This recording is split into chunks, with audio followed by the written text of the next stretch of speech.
This is Dr. Marty Fried, Dr. Shreya Trivedi, and Dr. Alexis Vian. This is Core IM 5 Pearls podcast, bringing you high-yield, evidence-based pearls.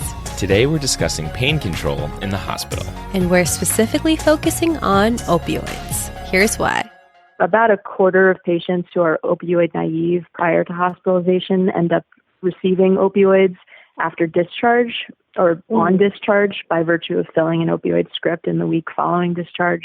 And then of those, almost half of them are still using opioids more than 90 days later. Oh, snap. Who was that? Yeah, that is one of our outstanding peer reviewers, Dr. Shani Herzig. She's the Director of Hospital Medicine Research at Beth Israel Deaconess Medical Center, Assistant Professor of Medicine at Harvard Medical School, and a practicing hospitalist. All of this taken together leads me to believe that hospitalization has been under-recognized as a site that really matters in the overall trajectory of opioid use for patients in our country. Okay, so if I wasn't listening before, I certainly am now. And we are super excited to be joined today by Dr. Alexis Vian, a hospitalist at Weill Cornell and a brand new friend of the pod.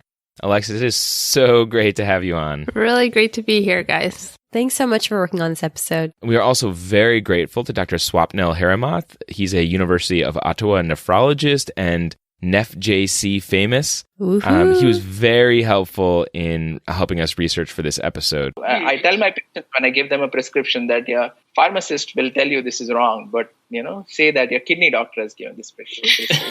He knows what he's doing. Oh man, that was such a fun interview. We'll hear from both Dr. Herzig and Dr. Harimath more later in the episode. So Alexis, you approached us with the idea for this episode, so tell us more about what prompted the idea. Yeah, I heard Dr. Herzig speak about safe opioid prescribing last year at Society for Hospital Medicine. It was really helpful, as one of my main interests is what does it look like to best treat pain in light of what we've learned in the current opioid epidemic. So let's get started with some of the questions on the pearls we'll be covering. Test yourself by pausing after each of the questions. Remember, the more you test yourself, the deeper your learning gains. Pearl 1, non-opioid analgesics. How effective are non-opioids, and how should we measure successful pain control in the hospital?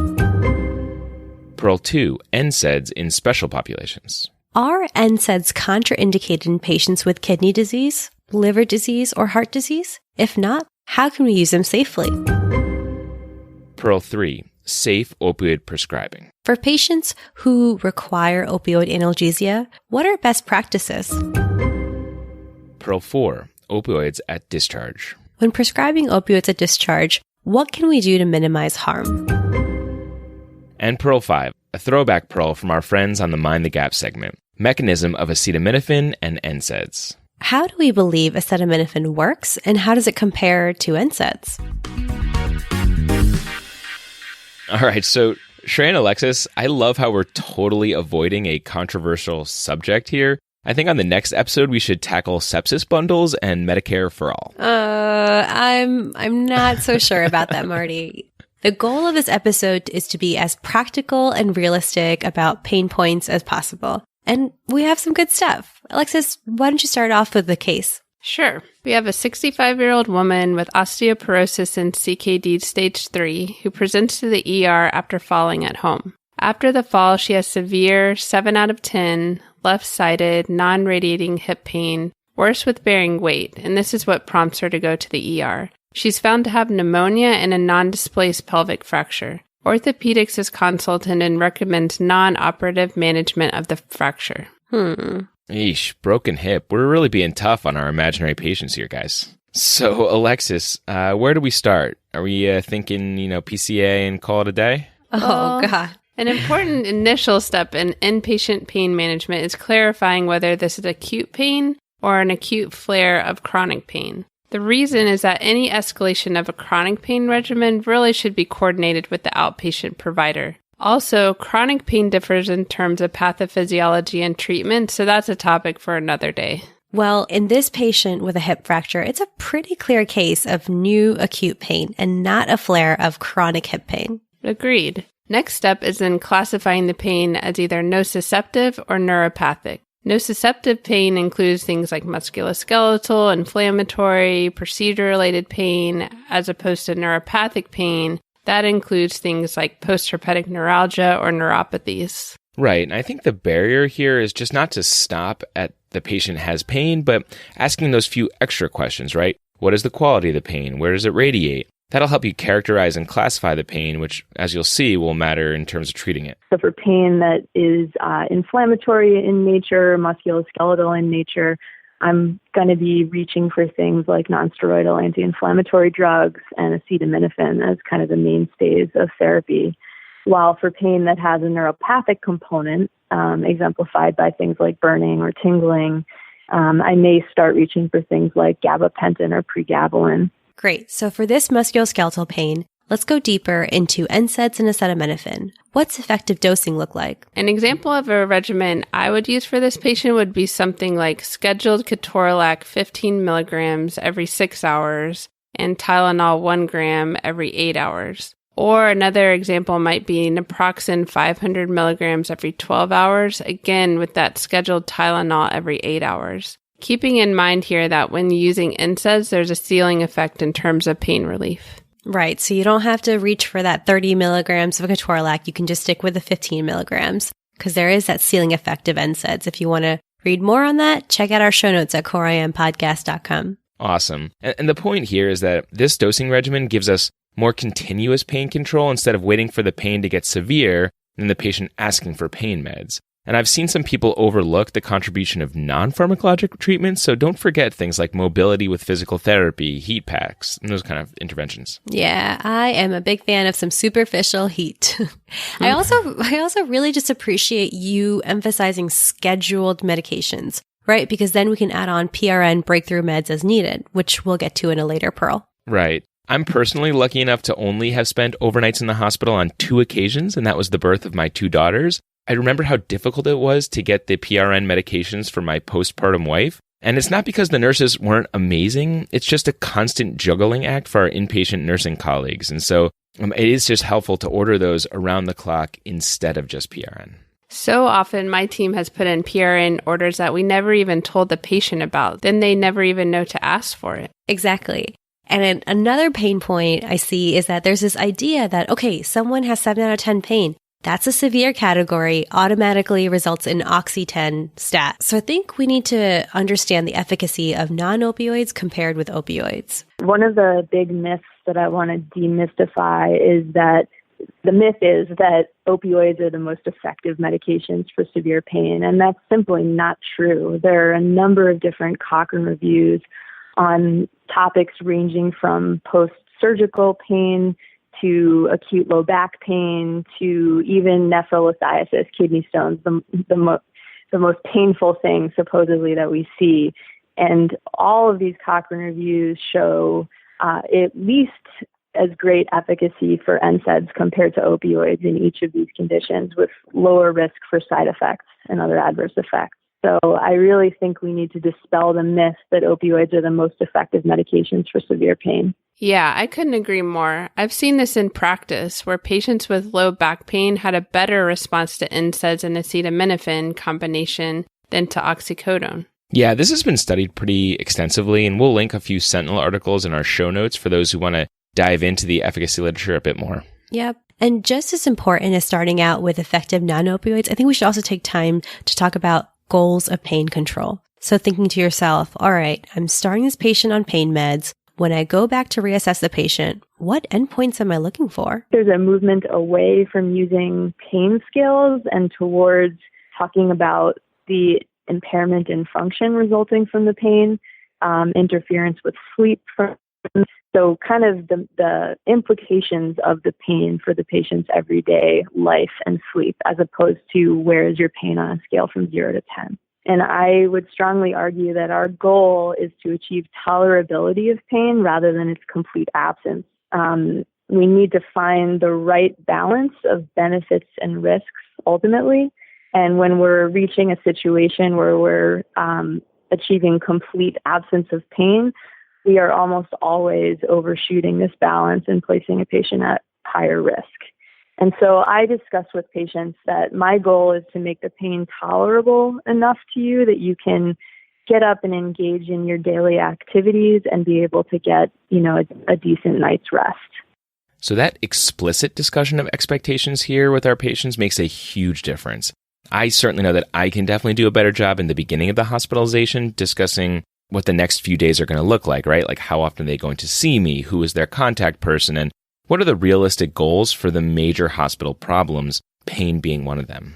I've definitely learned that the hard way. A bit of time on day 1 can make some tough conversations on day 2 and 3 a little bit easier. So to summarize this pearl, the main takeaways are that non-opioids can and should be the foundation of pain control in our hospitalized patients. Their efficacy is underappreciated, and we should be writing for them standing instead of as needed. Finally, messaging is crucial. Set expectations around goals of pain control, focusing more on functional outcomes than a number.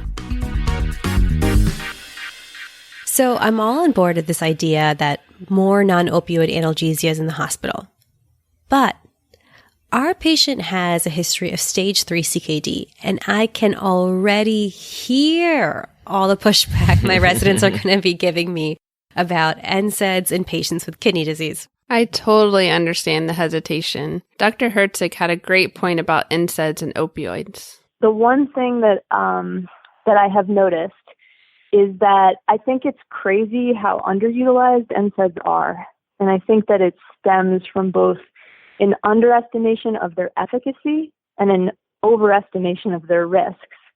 And you can contrast that with opioids, where I think we've had an overestimation of their efficacy and an underestimation of their risk. All right. I need to replay that twice because it sounded so good and the paradox is true. If we think about it, the risk of renal complications in NSAIDs has been taught very early and reinforced throughout our training. And we often forget when we opt for opioids over NSAIDs, we're making a risk-benefit choice. And Dr. Herzig did a really nice job in our opening clip explaining that a major risk of inpatient opioid use is ongoing outpatient opioid use. And this is in addition to the known risks of respiratory depression, sedation, constipation. So let's spend a little bit of time on the risks of NSAIDs. Quick question. Do you guys remember how NSAIDs cause AKI? Yeah, somewhere in my noggin. Wait for it. Nope. Just tell me. Yeah, no worries here. I totally forgot this med school nugget as well until we spoke to Dr. Haramath.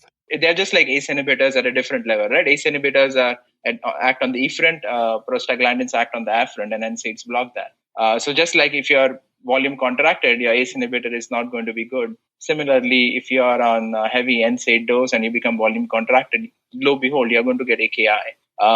So those effects are genuine. I believe them, and that's a risk that you're taking when you're prescribing these drugs. But that doesn't stop us from using ACE inhibitors. So why should that stop us from using NSAIDs, especially short-term NSAIDs? That's really powerful when we put NSAIDs and ACEs side by side like that. I lost track of the fact that mechanisms of AKI in NSAIDs and ACEs are similar. I mean, think about all the heart failure patients who have tenuous volume statuses who are on ACE inhibitors long-term, and we don't necessarily worry about the long-term renal complications. Yeah, we should point out that Dr. Haramath was very transparent that his opinion probably doesn't represent the majority of nephrologists, but he argued that we're probably overly cautious, especially when we compare the risk of NSAIDs to opioids in patients with CKD. I'm saying that there's no hard contraindication. I'm never going to say never use it. So those are the kind of bold statements that I did. I would say that in the GFR of 45 to 60 especially, you should not be worried. GFR of 30 to 45, a little bit more worried. Less than 30, you have to be a little bit brave. Make sure the nephrologist is on board if you're using NSAIDs, because otherwise, they'll come back and bite you. So can I just say that after this interview, I chuckled for days imagining my local renal team chomping at me like snapping turtles for causing NSAID-induced AKI. I kind of imagine them as like the Hungry Hungry Hippos game. You guys remember that one? Yes. Definitely. Can we get a hashtag bite like nephro trending on Twitter? Yes. I might log into NephJC this week just to start it up. Yeah. Actually, I don't know if that'll catch on. I feel like nephrologists are some of the nicest people in the hospital. That's so true. We had a lot of fun listening to his take on the subject, but he didn't sugarcoat the risk either. But definitely, in dialysis patients, it makes a whole lot of sense to use NSAIDs. There's no kidney. Who cares? They can. I mean, I'm kidding, but there's no kidney left to damage. So even if the hyperkalemia is real. The hypertension that can happen in some patients is real. They can cause AKI. They can cause a decrease in GFR. If you have pre-renal conditions where you're dependent on the prostaglandin mediated vasodilatation of the afferent arterioles.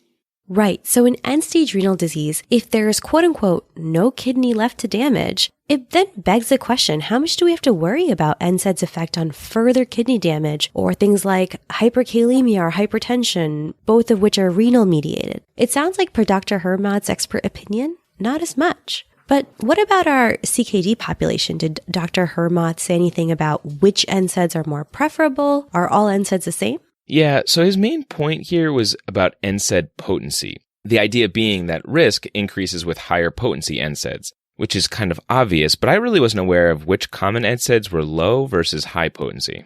Looks like indomethacin is probably more harmful, and options like celecoxib and naproxen probably cause less renal side effects. But he made it clear that we don't have the head-to-head studies to confirm this. Yeah, and since we're talking about risk of NSAIDs in our renal patients, what about the data in other populations? So say our patients with GI risks or cardiovascular risks. Yeah, so the risks are definitely real, but GI and cardiovascular risk all come down to the degree of exposure.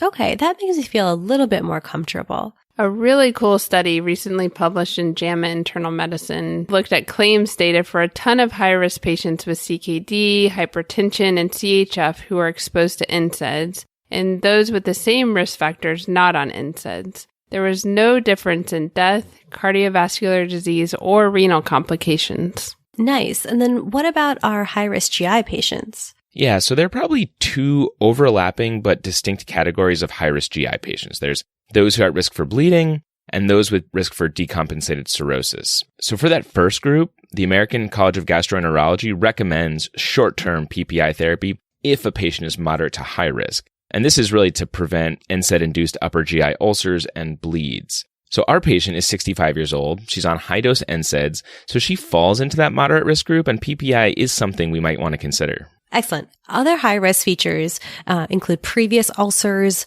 concurrent use of steroids, aspirin, NSAIDs, or anticoagulation. We'll link the paper in the show notes, but I have to admit, these recommendations are from 2009, but good for you to know in terms of consideration. And also remember here that we're using these as short-term medications for acute pain, likely 1 to 2 weeks. Right. Exactly. Okay, so shift gears. Let's not forget about our friend, the liver. Any guidance on NSAIDs in patients with cirrhosis?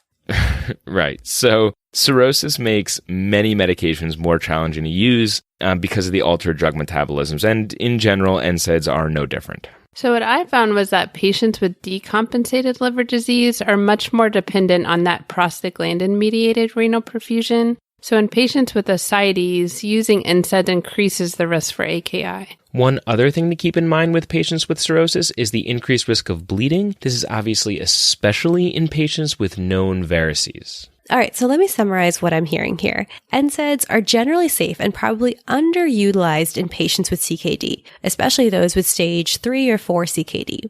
That's not to say they don't come without risks, right? Monitor for hyperkalemia, hypertension, fluid retention, and perhaps recruit your local friendly nephrologist to monitor and avoid those hashtag nephrobites. And like any other intervention, use the least therapeutically effective dose to reduce the risk of other complications like cardiovascular or gastrointestinal disease. Back to our case. Our 65-year-old patient with a hip fracture and pneumonia, she's put on standing acetaminophen, ketorolac around the clock with a PPI chaser, and she's struggling. She can't participate with PT because of pain. Her pneumonia is getting better, though, but the case managers are getting a little antsy. She's on the verge of overstaying her 3.2-day pneumonia DRG admission. So what do we do now? Sometimes we just need to reach for opioids in the hospital, and that's okay. But like in Pearl 1, we have to discuss expectations about the treatment plan. And then I think it's really helpful to talk to patients up front about the duration of opioid therapy that you anticipate in the event that you are going to use opioids, which should be very sparingly. But talking to a patient upfront about how long you intend to use opioids can really save you a lot of longer conversations later on. Yeah, so I feel pretty confident that this is a conversation that I never have and probably should be having. Right? I always want to be this compassionate physician for my patients, but sometimes feel bad when I'm trying to set up these boundaries. It's just like a different tone. Dr. Herzig made a really great point about this. And I think part of being a compassionate doctor is always acting in our patient's best interest. And that's the funny conundrum here, is that I think oftentimes we do things to make the patient happy because it's what the patient wants, knowing that it's not in their best interest. And we should really always try to step back and say, what is in this patient's best interest, even if they can't necessarily recognize it? And how can I potentially get them to recognize it? Again, Dr. Herzig really drills into the importance of bedside communication skills when managing pain in the hospital. I find this really helpful. Yes, it is all about the little battles. And can I just indulge in one kind of opioid pet peeve that I want to tell you guys about? So please, please, please, when writing for opioids for acute pain, please order them as needed. I recall some pretty ugly emergency response team codes during residency when morphine was written as standing instead of as needed, and the patient just got snowed. Yeah, I've seen way too many of those M&Ms too. Remember that standing acetaminophen and NSAID we talked about in Pearl 1? Well, this is where it becomes really important because it has opioid-sparing effects.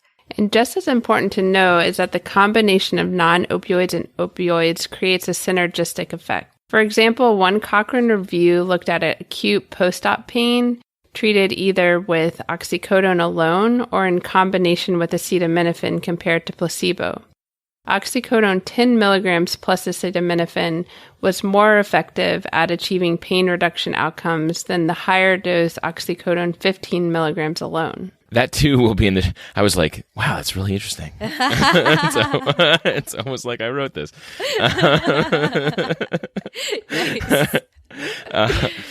So that too will be in the show notes.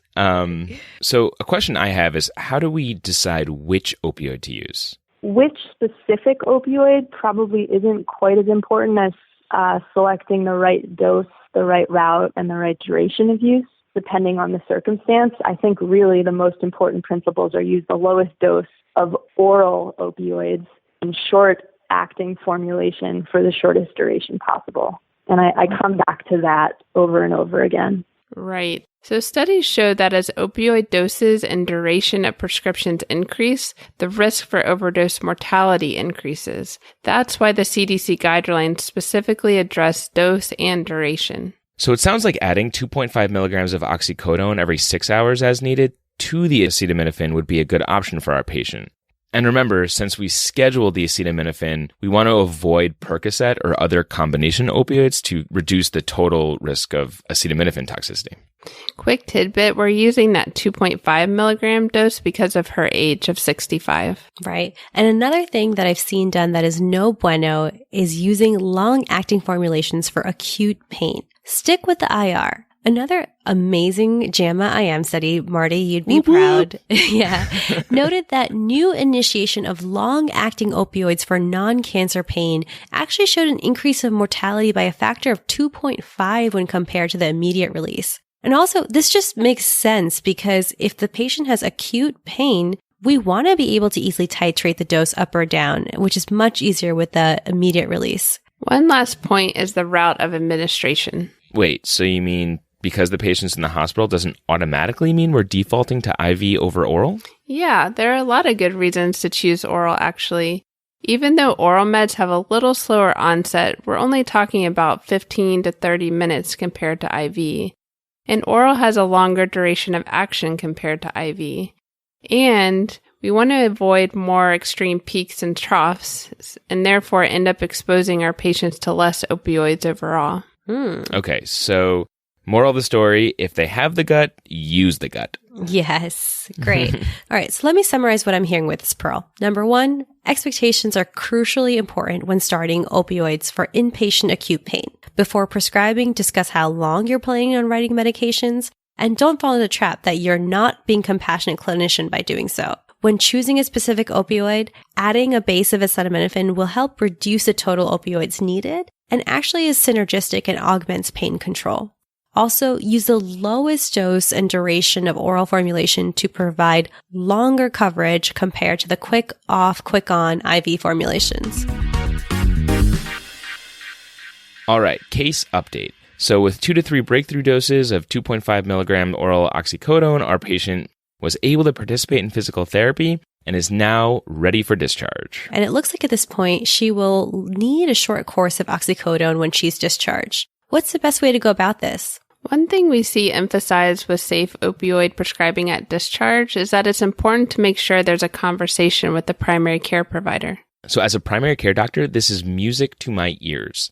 Few things are more frustrating than squeezing in that post-discharge transitional visit only to realize that my patient has been started on Percocets and now expects me to keep that train going. Right. Again, this is a communication issue. The main things we want to reinforce at discharge is that our expectation is that this acute pain episode will continue to improve. We expect the patient will be able to take less and less medications over time. But I would wholeheartedly agree with the statement that we should make sure that primary care physicians and other longitudinal providers understand the intent of any prescriptions that we write at the time of hospital discharge, as well as how long we anticipate the patient to actually need opioid therapy. How often are we actually having these pain management discussions during a handoff to a primary care provider? Yep, and we know that hospitalizations increase the risk of chronic opioid use. So a few minutes of handoff communication can really be helpful for all parties here, right? It can lessen the unease that an inpatient provider might have discharging a patient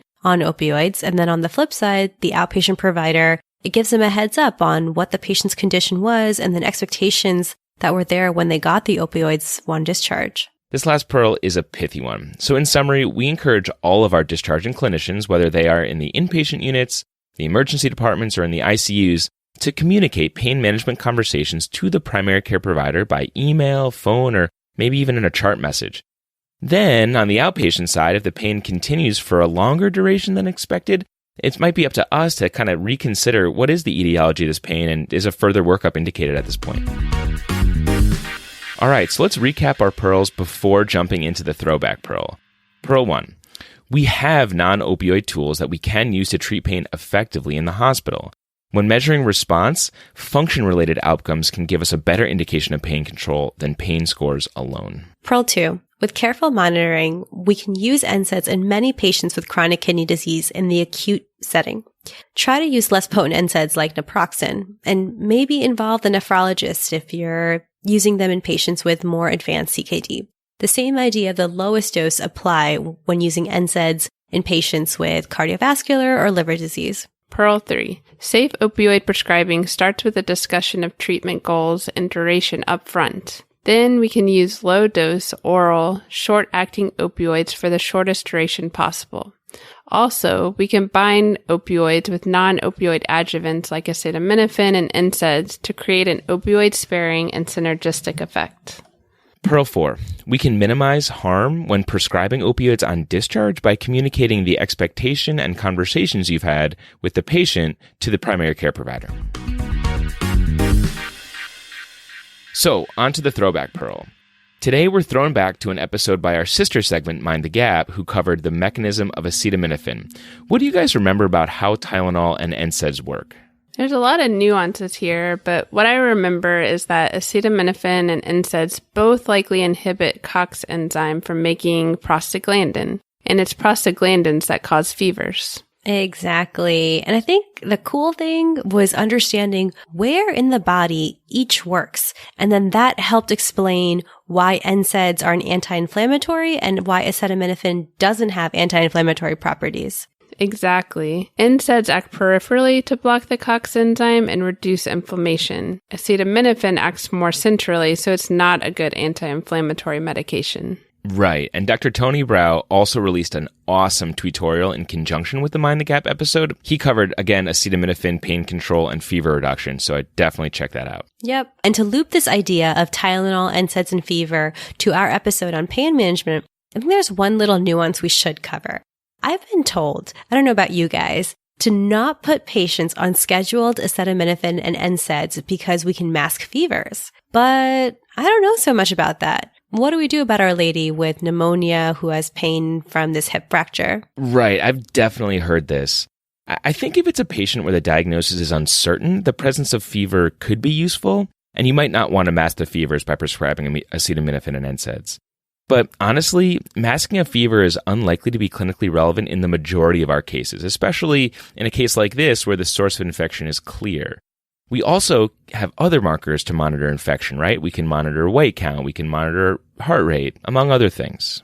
Yep, definitely. Let's help her pain with some non-opioids. We know her pneumonia is going in the right direction. Right on. Awesome. All right. So that's it for our episode. Check us out on our brand new website, coreimpodcast.com. Tweet us at coreimpodcast. We're also on Facebook at coreim and Instagram at coreimpodcast. And if you enjoyed listening to our show, give us a review on iTunes. It really means a lot. We put a ton of effort into these podcasts, so we'd love to hear from you. You can also send us an email. Our address is hello@coreimpodcast.com. Let us know what we're doing right, and more importantly, how can we improve?